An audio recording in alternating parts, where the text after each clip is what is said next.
Good morning, everyone.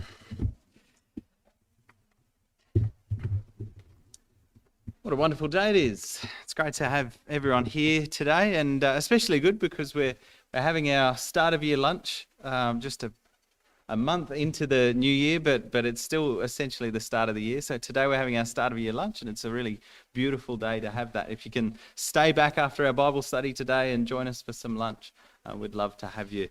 And also a time of prayer and reflection on the great things of what God has done in the past year. A time of counting our blessings, so to speak. The French say merci, and the Germans say danke, and the Spanish say gracias, and in Mandarin it's xie xie, or something like that. Maybe not exactly. In Hindi it's shukriya. In Italian, grazie. In Japanese, arigato. You might be familiar with what I'm talking about based on these words or my very poor attempt at pronouncing them. In English, we say it like this: thank you. It's a very common phrase, and you may be familiar with it in other languages because when you're learning a language, thank you is one of the most important words or phrases to learn how to say. We teach it to our kids, or we teach them to say ta, and then when they can get their mouth around it, we teach them to say thank you. Because if you're going to interact with people in this world, if you're going to talk with people, you need to learn how to say thank you. We say it all the time in this country, don't we? We say it when we order a drink, when we're getting our coffee.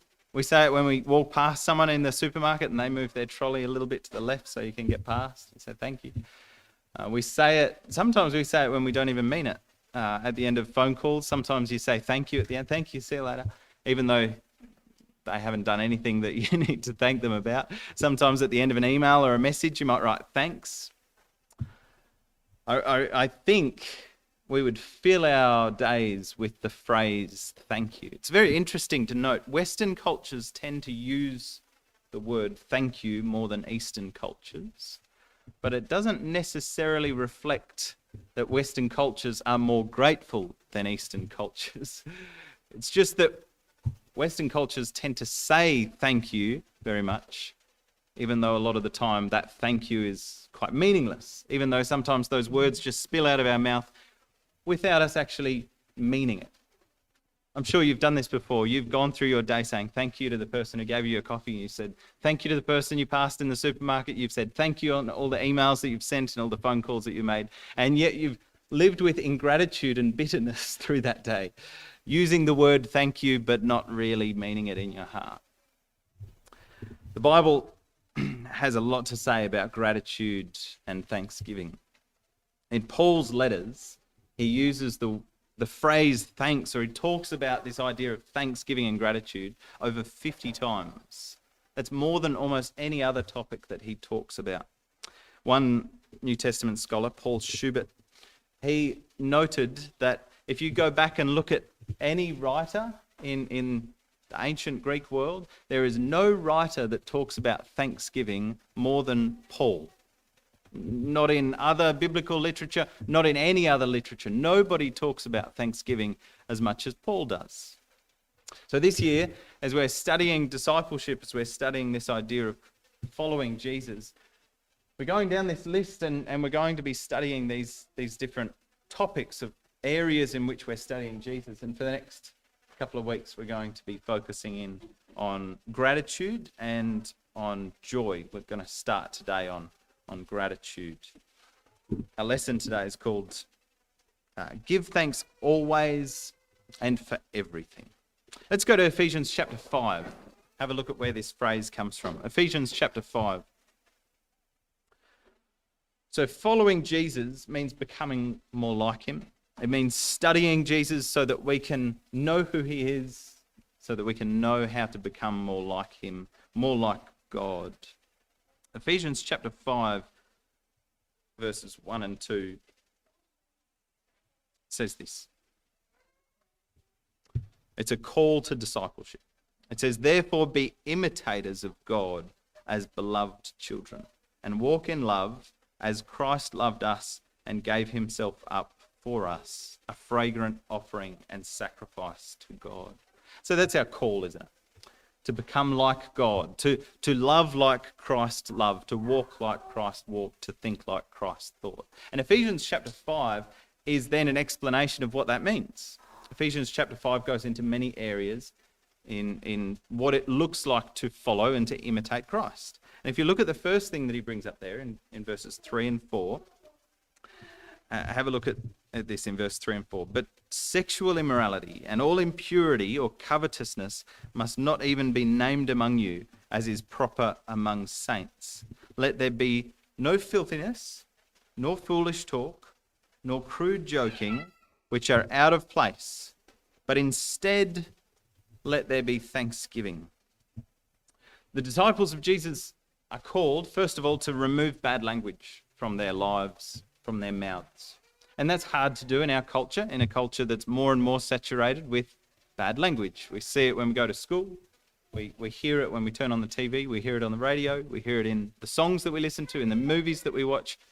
We live in a world that is soaked in bad language. And so choosing to eliminate that bad language from our lives will make us stand out. And you've probably had this experience if you've gone to school or you've gone to work or you've gone to some place where they've noticed you don't use the same words that we do. You don't talk like we do, and you'll probably get called out for that. Why do you do that? Why don't you join in with what's going on?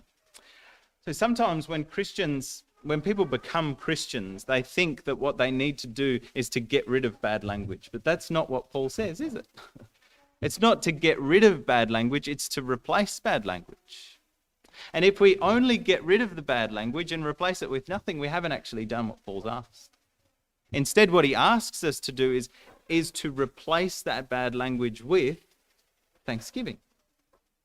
Replace it with gratitude, with thankfulness in our lives. It's not simply about, well, I've crossed out those words from my vocabulary. I don't use those bad words anymore, so I'm following Christ. It's rather, have I replaced that way of speaking, that way of thinking about the world, have I replaced it with an attitude of gratitude? Let's go down to verses 15 to 21 and have a look at what Paul has to say here again about living, following Jesus, and about how that pertains to thanksgiving and gratitude. Verse 15, look carefully then how you walk, not as unwise, but as wise, making the best use of the time, because the days are evil. Therefore, do not be foolish, but understand what the will of the Lord is. And do not get drunk with wine, for that is debauchery, but be filled with the Spirit, addressing one another in psalms and hymns and spiritual songs, singing and making melody to the Lord with your heart, giving thanks always and for everything to God the Father, in the name of our Lord Jesus Christ, submitting to one another out of reverence for Christ. And so that's what I want us to focus on for the rest of this lesson, that phrase in verse 20 that is quite extraordinary. Giving thanks always and for everything. If we're going to follow Jesus, if we're going to be disciples of Christ, then this is our goal. And I love you all, and I think you're great at many, many things, and I look up to you all. I would be very, very surprised, though, if there's anyone in this room who would say, don't worry, I've already got that sorted. I already give thanks always and for everything, so I don't need to work on this whatsoever. I think we can all agree that the gratitude is something that we all have space to work. Let's take it bit by bit.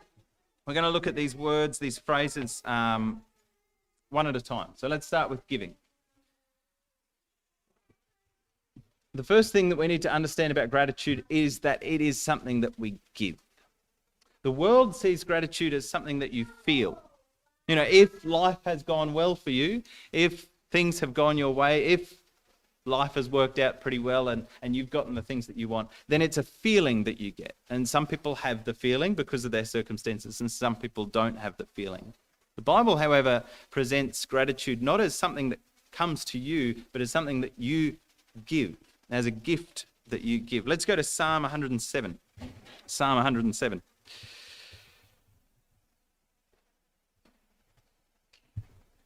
Look at how the psalmists give their gratitude. They don't just feel gratitude, they give their thanks. Psalm 107, verses 21 and 22.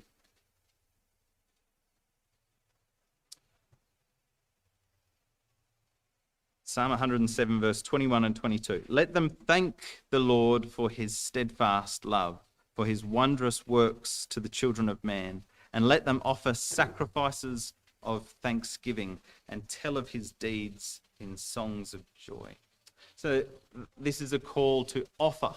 The thanksgiving is something that we offer up to God as a sacrifice. Let's also go to Psalm 116. Psalm 116. And read verse 17 with me.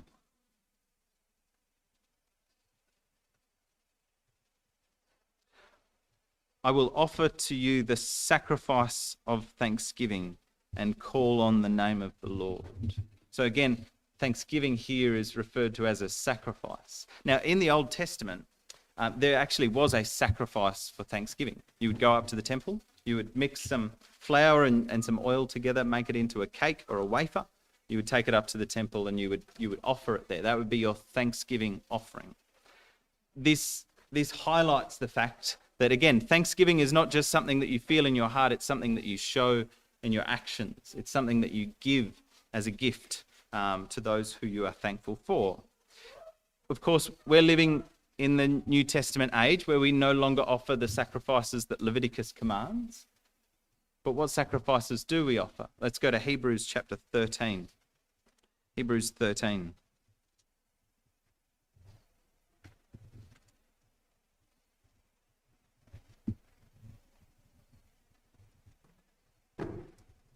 These are the sacrifices. We're still commanded to give sacrifices in the New Testament. It's just not bread, flour and oil mixed together. It's a different type of sacrifice that we give to God. Hebrews 13 and verse 15 says, through him then let us continually offer up a sacrifice of praise to God.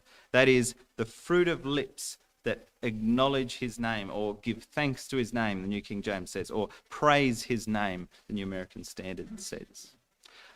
So this idea of we offer up thanks and praise to God, that's our sacrifice that God calls us to make today. Just incidentally, thanks and praise are siblings. They're not identical, but they're very closely related. Thanks is usually what we talk about when we talk about something that we have received from God. Praise is often something we talk about when we're talking about the character of God. So we would say we're thankful that God has saved us. We praise him for his love and his mercy. So you see that they're very closely related and they're pretty much interchangeable in the Bible, thanks and praise. They go together. They're kind of like two wheels on a bike. They're heading in the same direction, slightly different, but on the same vehicle. So the first thing we note about giving is that it's a gift. Giving thanks means giving, not taking, not feeling, but giving. So then we look at the word thanks. What does thanks mean? Thanks is a fairly common phrase. It just means to express your gratitude. It's a really deliberate thing. The word thank is very, very closely connected and actually comes from the word think.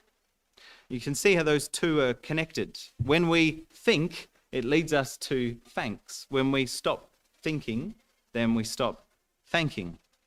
One of the main reasons that we don't thank enough is because we don't think enough. Paul says this question to the church in Corinth in 1 Corinthians 4:17. What do you have that you did not receive?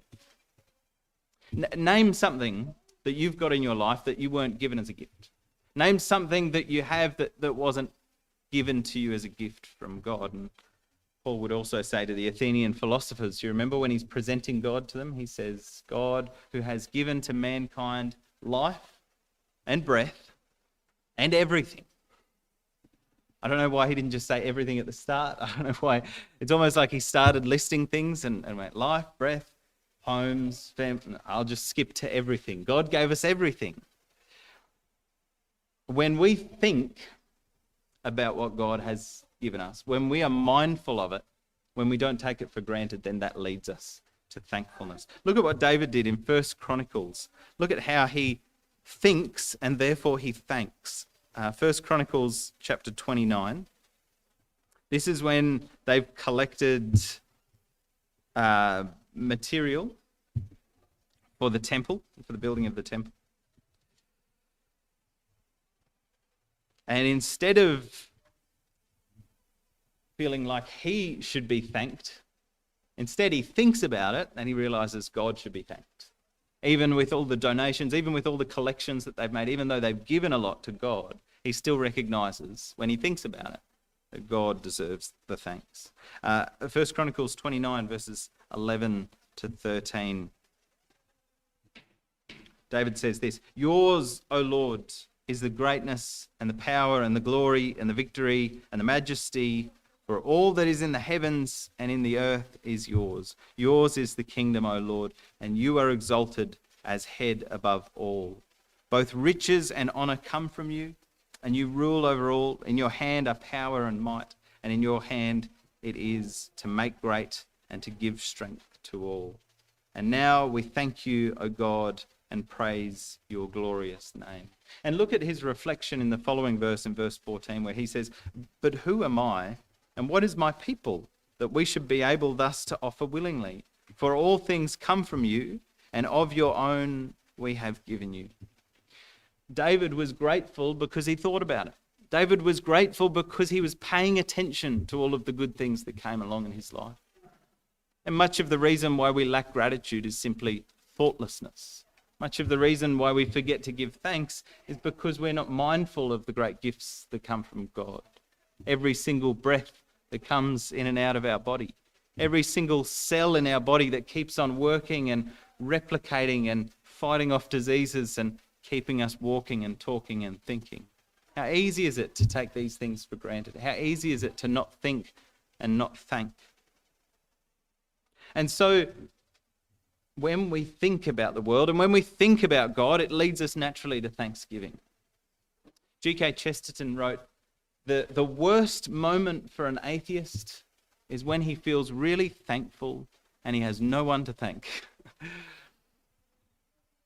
When we appreciate the world around us, naturally compels us to gratitude. It naturally pushes us to thanking the giver of all good things. Every good gift and every perfect gift comes down from where?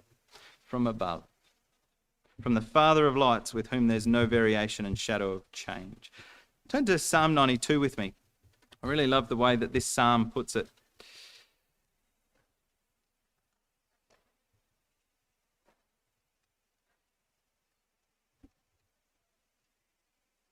Psalm 92, verses 1 and 2.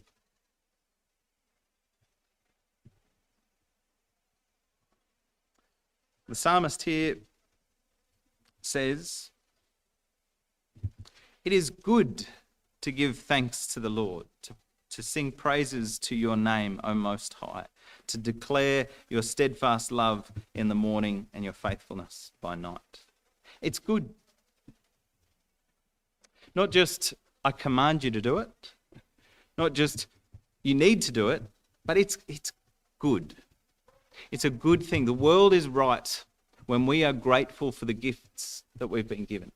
The world is the right way up when we are honouring God, to whom all honour is due. When we are recognising that we have not provided for ourselves in this life, but God has richly provided for us and therefore is deserving of the thanks. So, give thanks. When do we give thanks?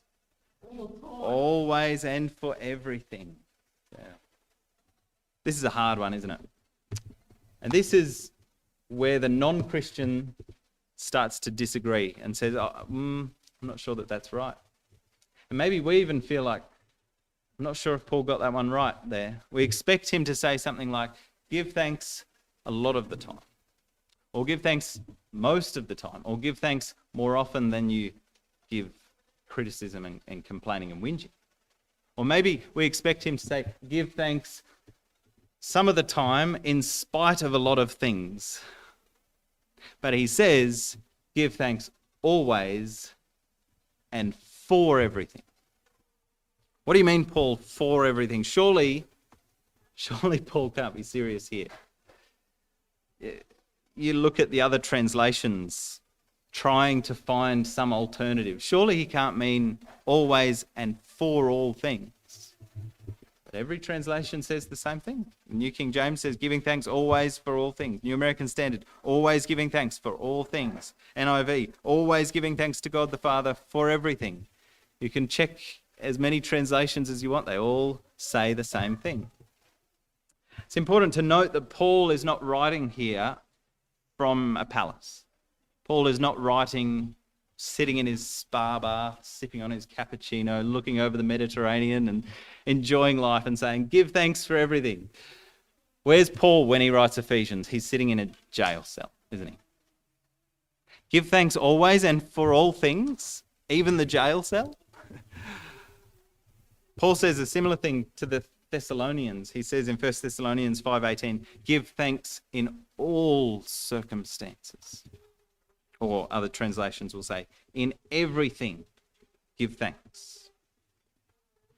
What does Paul mean by that, though? It still grates against us, doesn't it? Do we really give thanks when we've just heard that we've got an incurable illness? Do we give thanks when we hear of tragedies that strike on the news, national disasters, terrorist attacks? Do we give thanks when we're sitting next to the bedside of someone we love who is suffering greatly? Do we just say, well, Paul says give thanks. Suck it up and give thanks. Clearly, there are other scriptures that help us to understand this. Clearly, we still have to acknowledge that there's a time for everything, including a time to mourn. Solomon says that in Ecclesiastes chapter 3. Paul also says that we should weep with those who weep. I don't think he's advocating that we sit next to a bedside and say, stop crying and be grateful. He clearly thinks that it's possible to weep and to be grateful at the same time.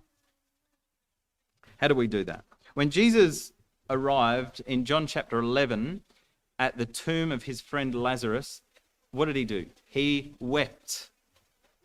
And then he got down on his knees and he prayed. And do you remember the first 4 words of that prayer? Father, I thank you. Weeping and thanking at the same time. How could he do that when his friend was still in the grave? The answer is you can be thankful and weep at the same time if you can see the world the same way that Jesus sees the world. Jesus saw the whole picture. He knew that Lazarus would rise again, and this would result in God being glorified, and this would result in people coming to God and coming to salvation. Jesus knew what Paul knew, and what Paul says you and I know in Romans 8 and verse 28. We know that all things work together for good for those who love God. Paul says we know that. And Jesus knew that. That's why he could give thanks. Paul knew that. That's why he gave thanks. Our thankfulness is a matter of our faith, whether we trust what that verse really says. Because the only way we can be thankful when we're facing tragedy and when we're facing sorrow and when we're facing natural disaster, or when we're in a prison cell, or when we're standing next to the grave of our friend, the only way that we can give thanks then is if we know that God works all things together for good for those who love him, even if we can't see it right there and then. We can look back and see how sorrow and trouble in our past turned out for good.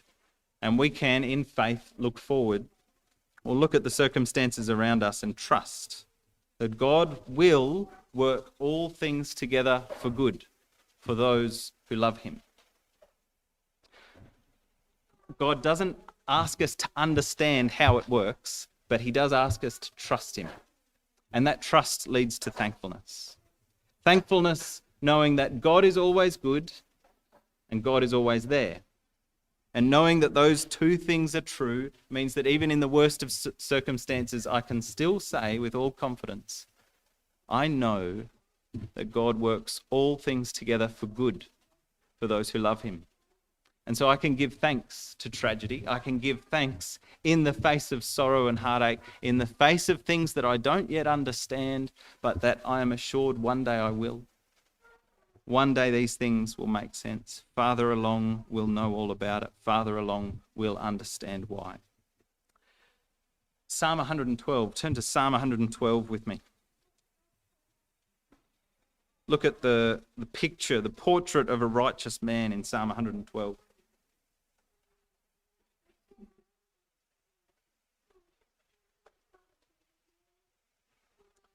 Psalm 112, verses 6 and 7. For the righteous will never be moved. He will be remembered forever. He is not afraid of bad news. His heart is firm, trusting in the Lord. Why is he not afraid of bad news? Is it because bad news doesn't happen to Christians? No, of course not. He's not afraid of bad news because he knows that God can work all things together for good for those who love God. He's not afraid of bad news because he knows whatever the news is, it can be turned to good with God. And therefore he can be grateful. He can be thankful always and for everything. And we can know that just because God's not finished right now, he's working in things. He's working in ways that one day we'll understand, and one day he will bring those things to fulfillment. Remember what Paul prays to the Philippians in Philippians 1 and verse 6. I am sure of this, that he who began a good work in you will bring it to completion on the day of Jesus Christ. Even though it looks like it's falling apart now, I am sure of this, that God will bring it to completion on the day of Jesus Christ. So, gratitude. Gratitude reveals what we believe about the world and whether we trust who God says he is. My gratitude corresponds to my faith and my trust in God. My gratitude in all circumstances, in all things, shows whether I really believe God and take him at his word when he can turn all things to good. I've got a challenge. You shouldn't be surprised to hear me say that phrase. That's the phrase of the year. It's up on the pulpit here. So I encourage you to get one at the end of the service today. This is 31 ways to be thankful. I made it 31 because I thought that'll fit neatly into a month. But of course, we're going into February.